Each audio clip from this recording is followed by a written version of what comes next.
stated previously, we will now initiate with the second activity for the day. For the second activity, ask all the students to collect 2 stones from the compound, one bigger than the other. The stones should not be very sharp. This activity will aid the students to understand the concepts of weight and volume. By observing and anticipating the results, the students will learn the core life skill of critical thinking and the value of perseverance. We will now compare the weight of the stones with the help of a simple activity. Hold out 1 palm flat. Drop the stones on it one after another with other hand. Students may perform this activity. Next, ask them, which stone fell with more force on your hand? With which stone did your hand move more? Accept all relevant responses. Tell them that the smaller stone was light, so it moved their hand less. The bigger stone was heavy, so it moved their hand more. Then, to revise the concept of volume, ask the students to take the lightweight stone and the heavyweight stone near to the water body.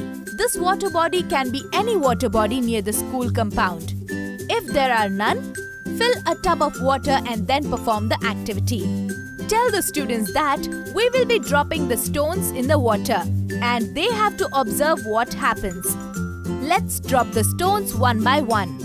Ask the students about what they observe.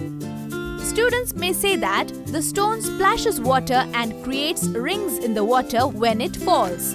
Ask the students to drop their stones and observe which stone splashes more water and creates bigger rings. After the students are done, ask them what they observed.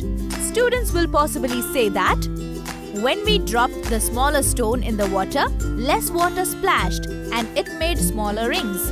When we dropped the bigger stone, it splashed more water and created bigger rings. Conclude by informing the students that in this class, we learned that it is possible to measure the length, breadth and height of objects around us with an inch tape. We also learned that objects with more weight fall with more force. Lastly, we learned how bigger objects have greater volume. This is where we come to the end of the lesson, how big, how heavy. By implementing the zero investment innovative idea of concept explanation, the students will now be able to relate various units of measurement, for example, grams and kilograms.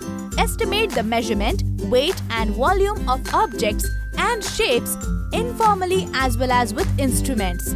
Applies arithmetic operations on measures of weight, length and volume. Comprehends and responds to oral communication.